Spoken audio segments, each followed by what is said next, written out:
what I'm going to say is that the way I work is we do everything in reverse. So Hmm. what I mean by that is I don't know why story works well. I don't know why certain things work well, but I do know what works well. And then we lean into that.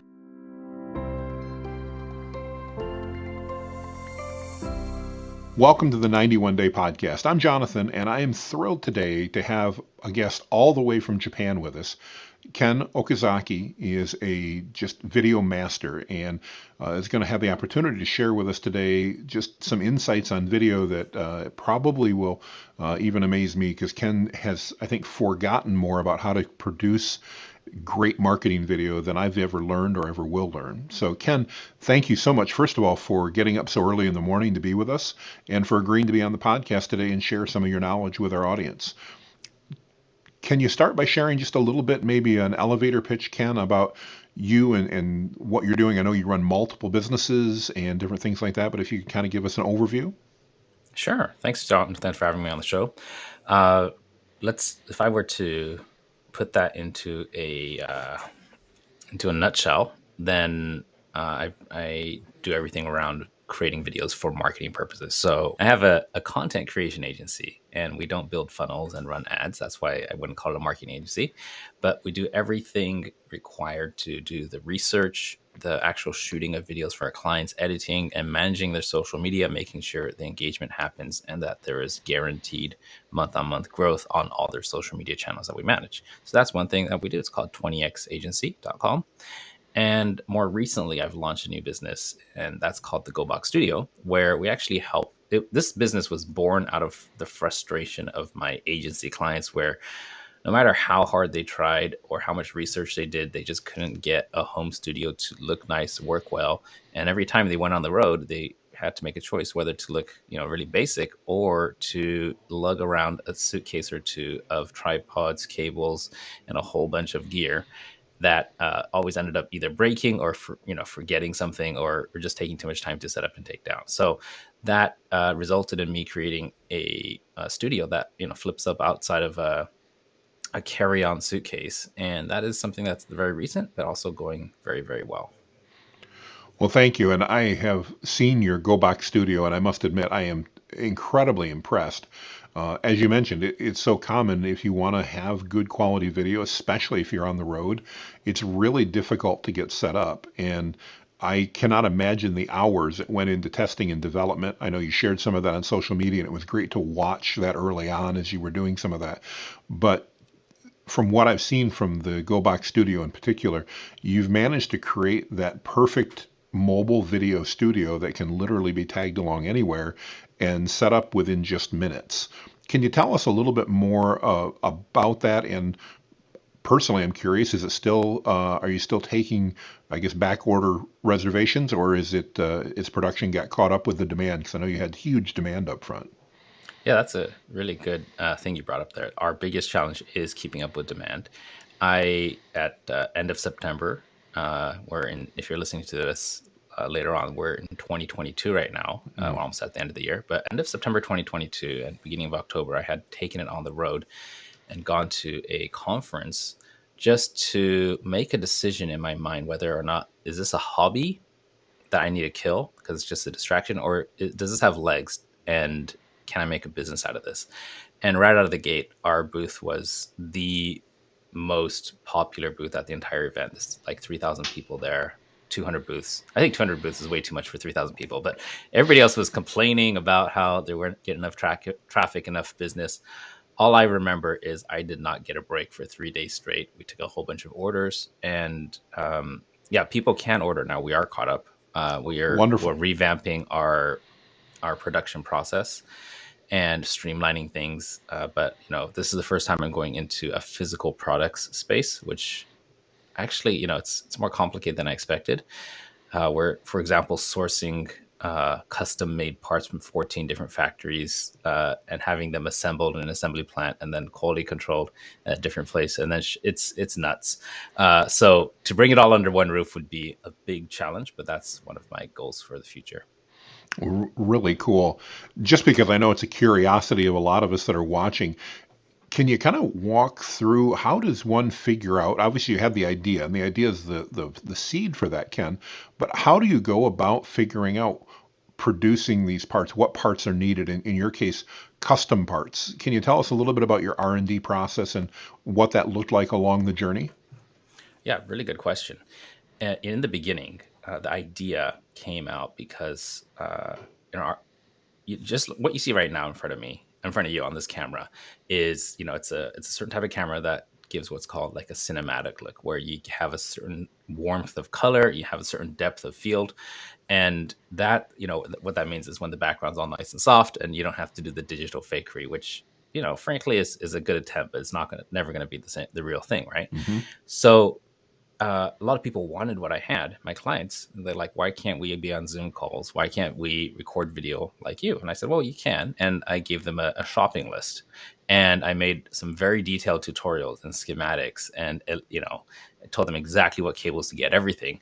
And even with that being done, they still struggled. And some people got it. Some people got it. Some people have more of a proclivity toward electronics and audio visual things. But so we helped them the best we could, and then we set up a service where they could pay a certain amount of money for an expert to actually there's a certain fee to get it done remotely, like we are right now, or to have someone actually come to your house, which was a logistical challenge, obviously, since I'm in Japan. I They're in the bet. US. So I built a network of contractors and things like that, which was complicated. And then if the client wanted to change one thing, like, hey, I want to go from this corner of the room to that corner of the room, then they'd unplug everything, mess it all up, and and then they'd have to call the expert again. Not ideal, right? And then a certain person who right now is very, very successful on YouTube. I won't mention his name, but he was in some of the same masterminds I'm in, and he heard that I'm the guy that does videos. So he reaches out and says, "Hey, Ken, I'd love to have that professional setup, the same look you've got, but I want to take it on the road with me." And I flat out turned him down. I said, "No, we don't do that. We're a digital media agency. We're not handymen here."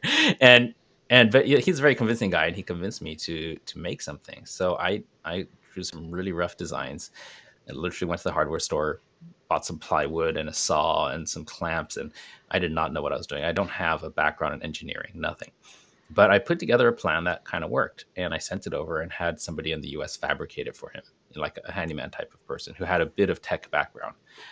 The, this guy was so happy with it. He took a photo, stuck it on Instagram, 5,000 comments in like 2 days. Wow. Later, he writes me and says, Ken, you got to make a business out of this.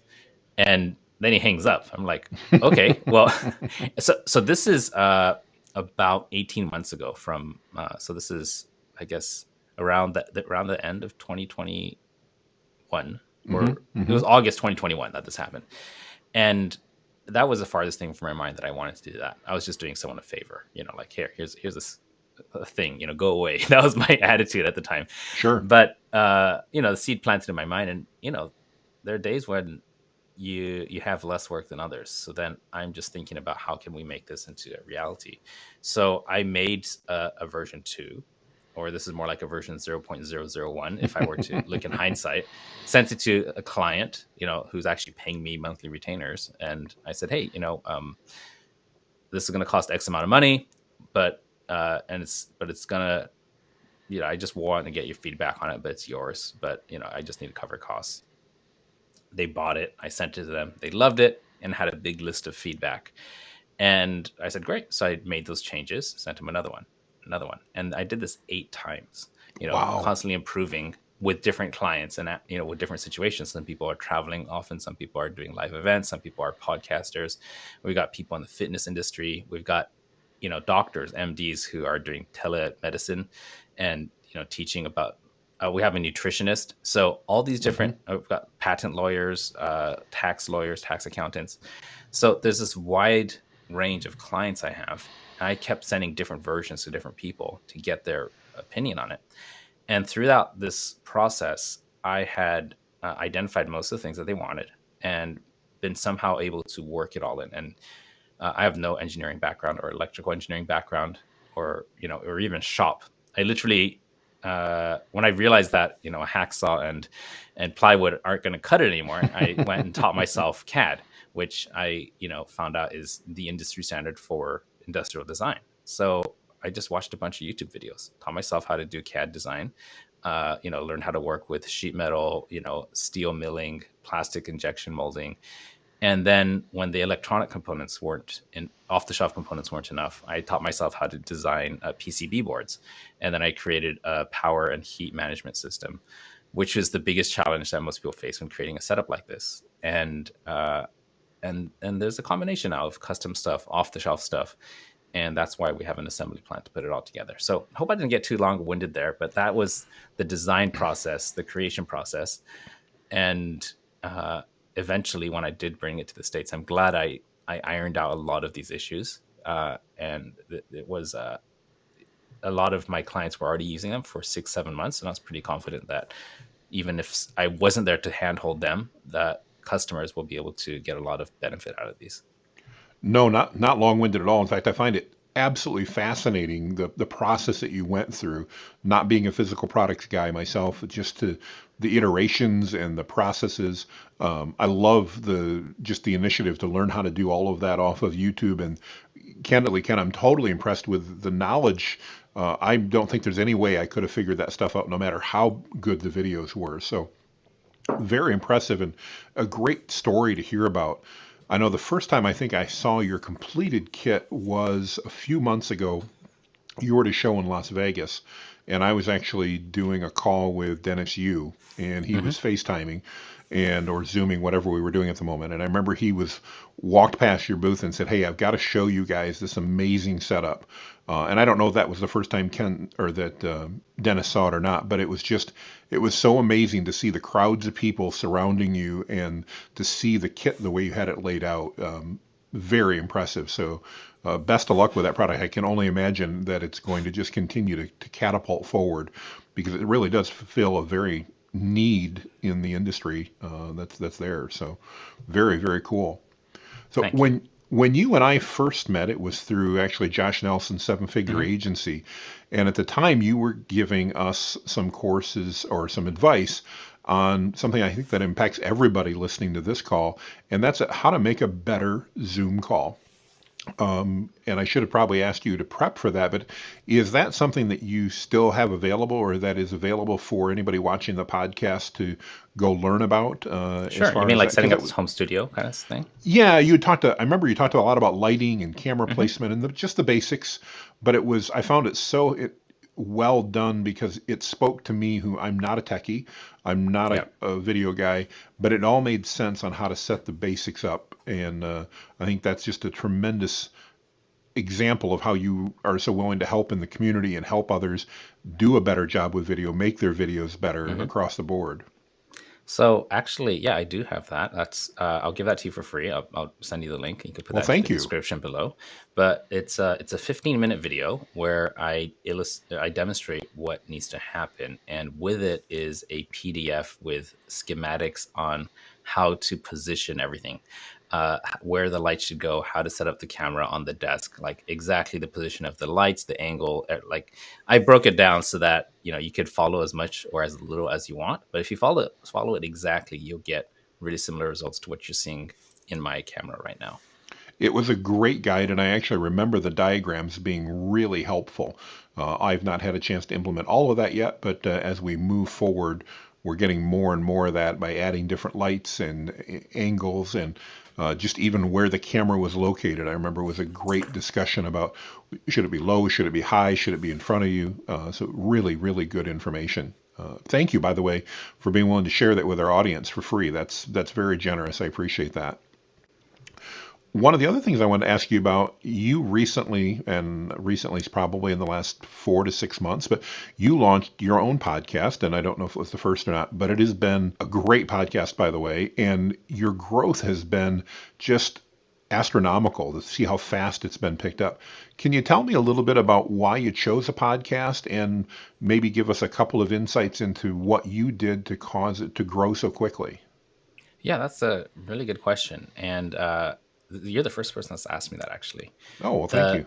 The title of the podcast kind of leans into capitalism. It's called the content capitalists, and Hmm. you can check it out at contentcapitalist.com. And yeah, it is very new. I think we're only 20 episodes in or so, and we're doing them weekly. So, if we do the math, that's 4 months ago, right? That we Seems started. right. Yep.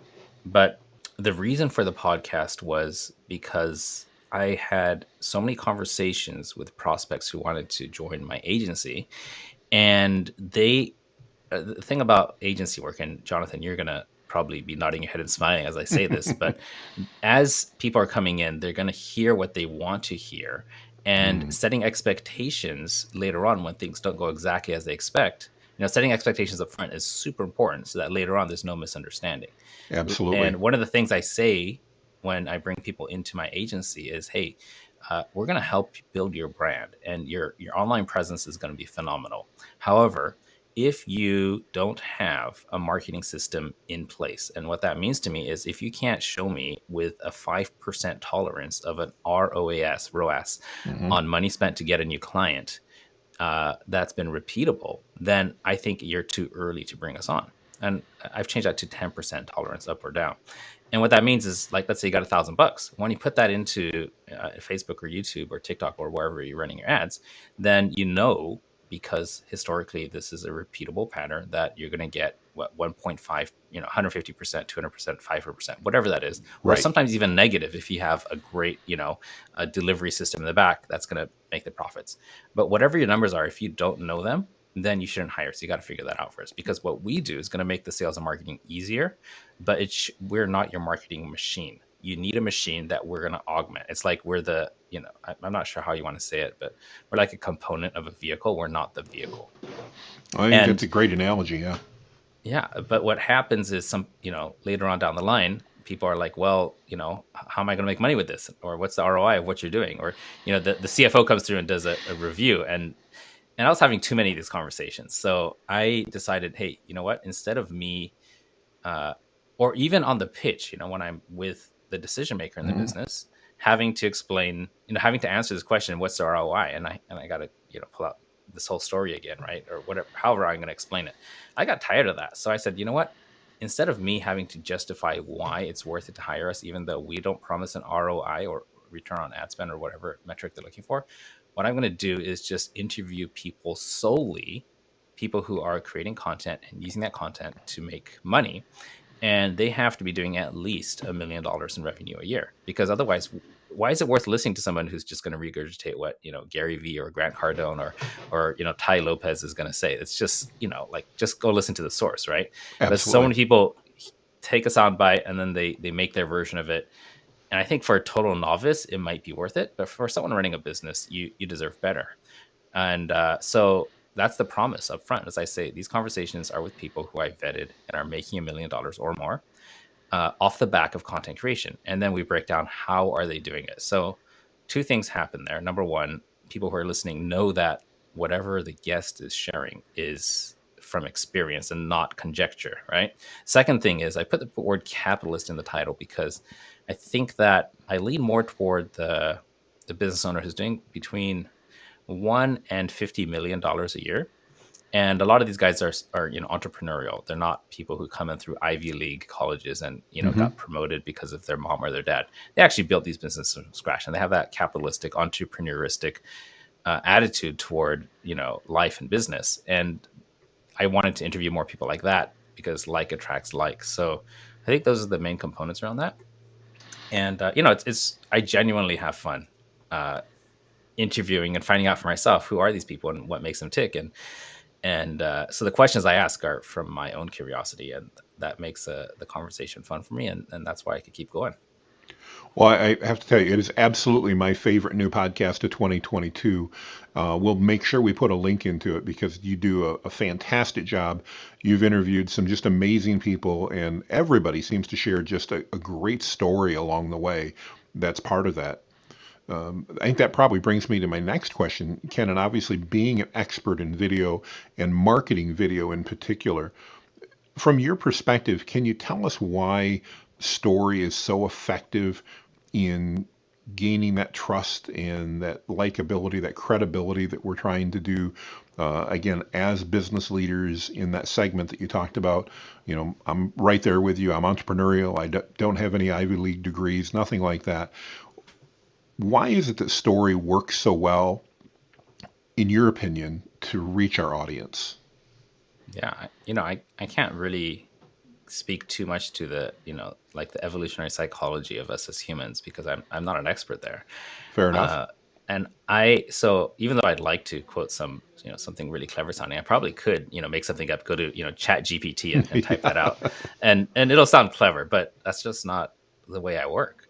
So what I'm going to say is that the way I work is we do everything in reverse. So Hmm. what I mean by that is I don't know why story works well. I don't know why certain things work well, but I do know what works well.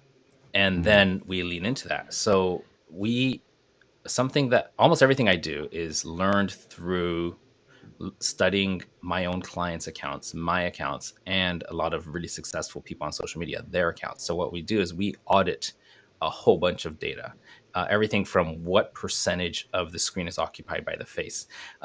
How much time on the video are you looking right at the camera versus looking off camera, maybe having an interview with somebody like a podcast. Like if they're live, you'd be looking off camera, right? Hmm. How Hmm. much of it is talking about your personal success, your personal life, other people's stories.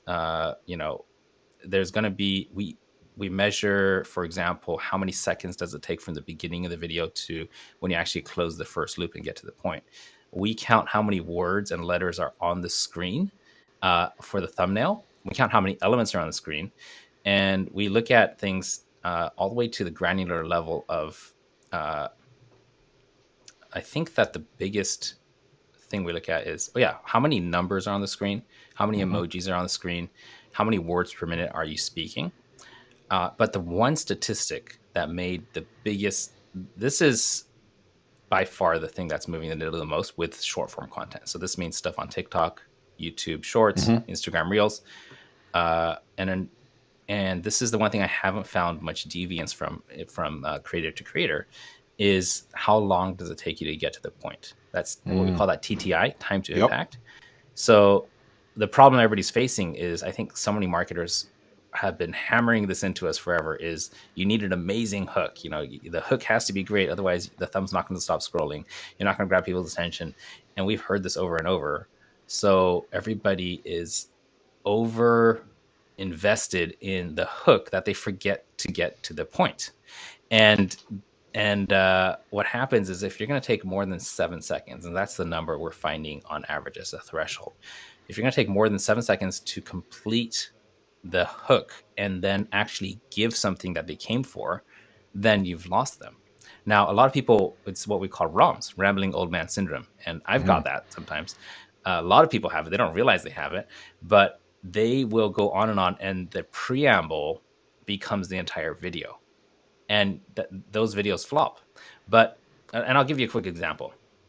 If I were to say, because we're coming into the holidays, uh, 3 foods to avoid over the Christmas holidays if you want to keep your 6 pack, right?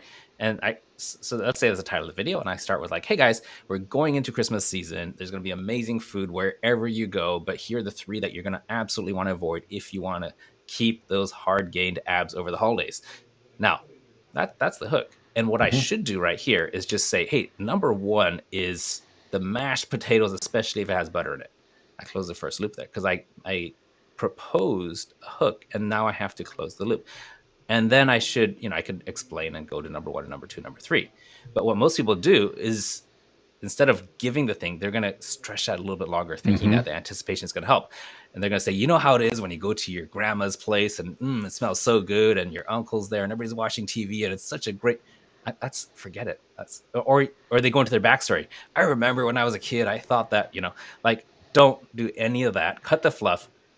Say just enough to tell people what value you're going to give them. Give them the value, and you got to do that in 7 seconds or less.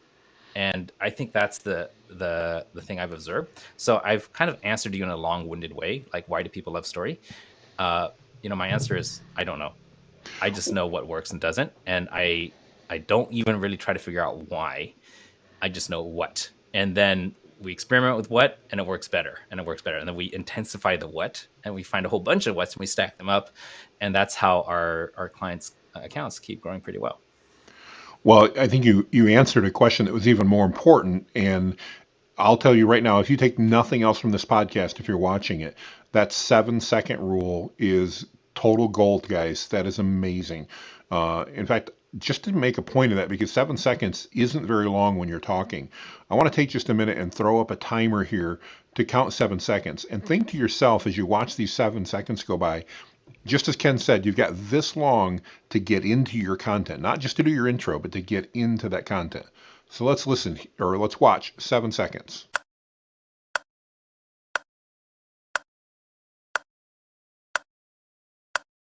So Ken, if people are watching this and they go, wow, I need the type of advice and counsel and guidance that Ken and his team offer, what's the best way for them to reach out and get in touch with you and find out whether or not they're qualified and at a point that again, your services would add value to what they're doing? Yeah, that's a really good question.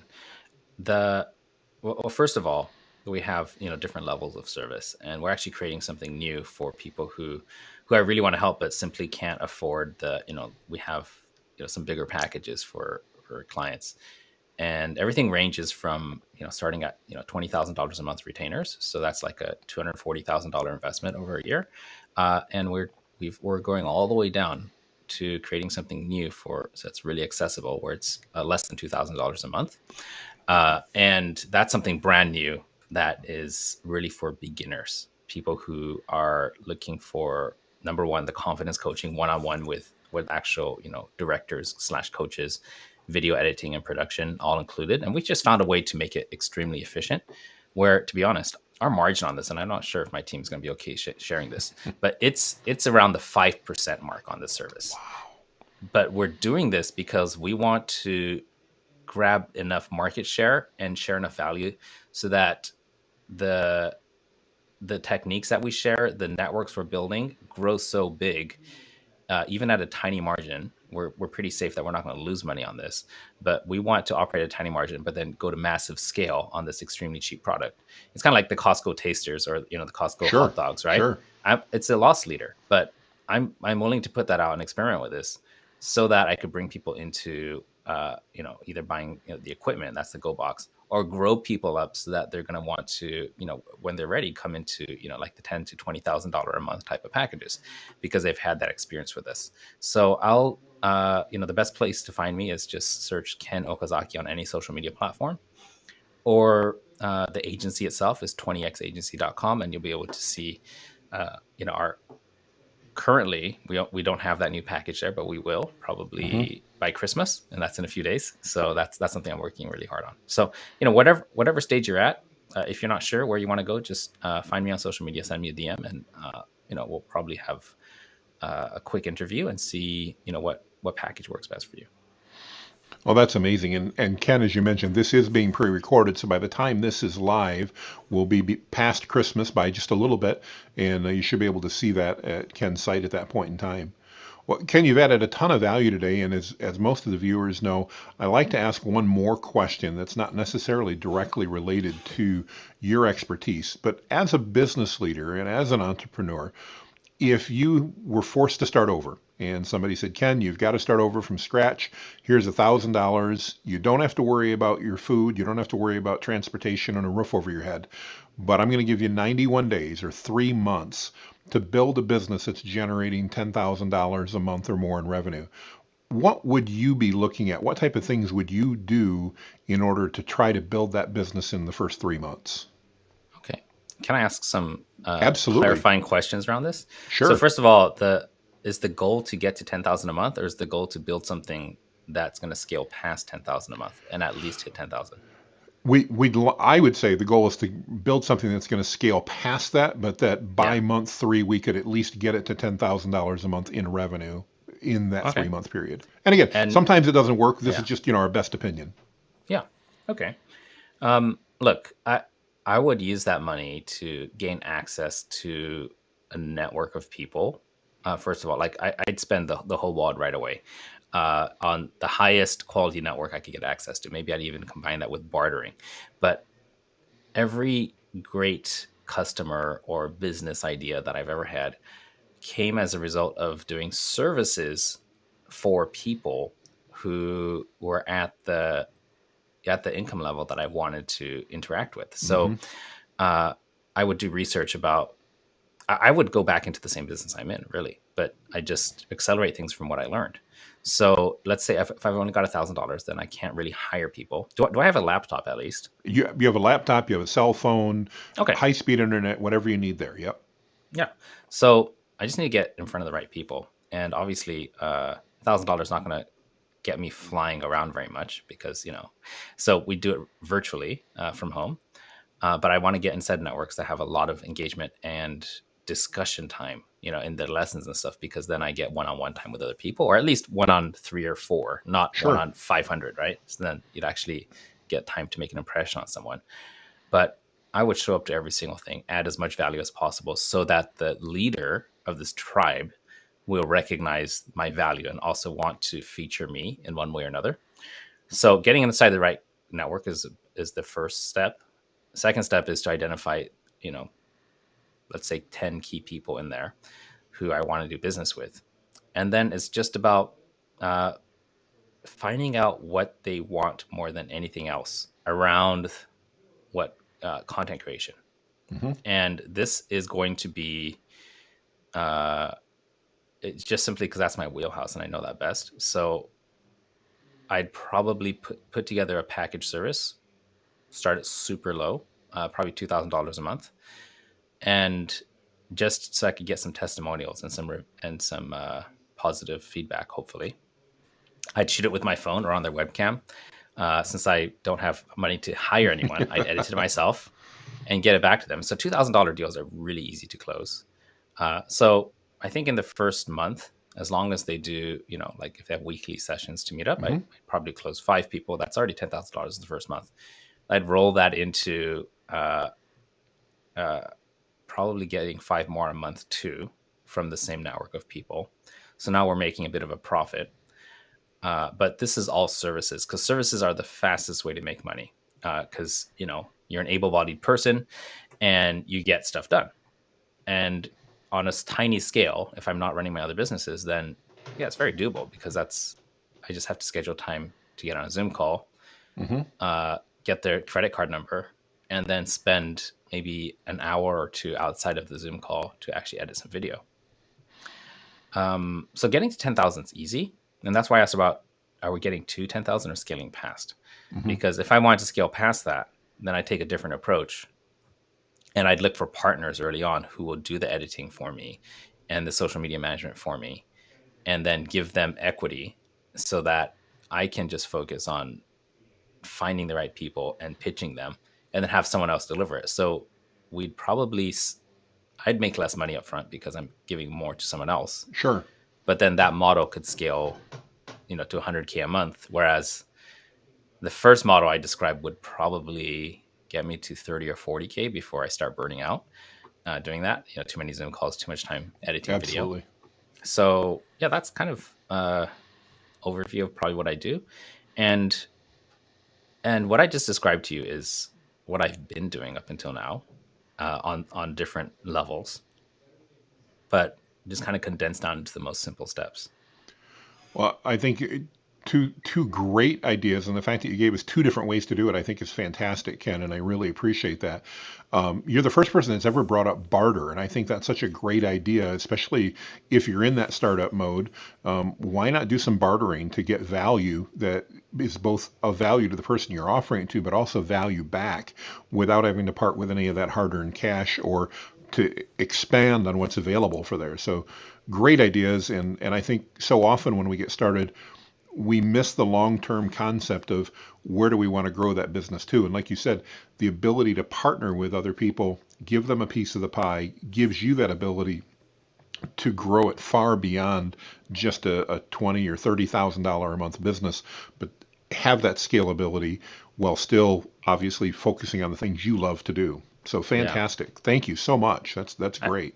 I remember, my brother lives way out in the countryside here in Japan, and next door there was somebody who was building their own house, and every weekend he'd come by, and he'd have a contractor would come by, and they'd drop off a whole bunch of beams of wood, plywood, drywall, or whatever, and on Saturday, Sunday, he'd spend his time building up this house. And he was probably a carpenter by trade. I never talked to him, but I just saw this house slowly building up. Hmm. And it took him 2.5 years. And it was a beautiful house when it was done. And I remember, though, that about a month before it was finished, uh, the next lot over, somebody else started building a house, but they had contractors do it. And the both houses were completed at the same time. And one of them took 2.5 years, the other took a month. And the other one had a team of, like, 15 people on site, just, Hmm. tap, tap, tap, bang, bang, bang, done, right? And there's neither is right or wrong. But when you're building a business, I think the thing you want to think about is this about a personal passion that you want to have your fingerprint on every single bit of it? And if it is, then do it yourself. You could do every bit of it. It will take longer, but then again, that's an expression of your passion, of your Hmm. love for the craft.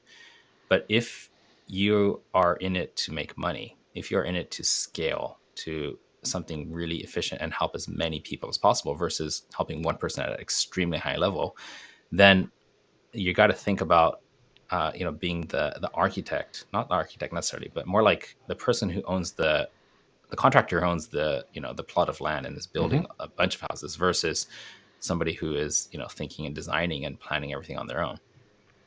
And even if you are early stages, you don't have the access to those kind of people.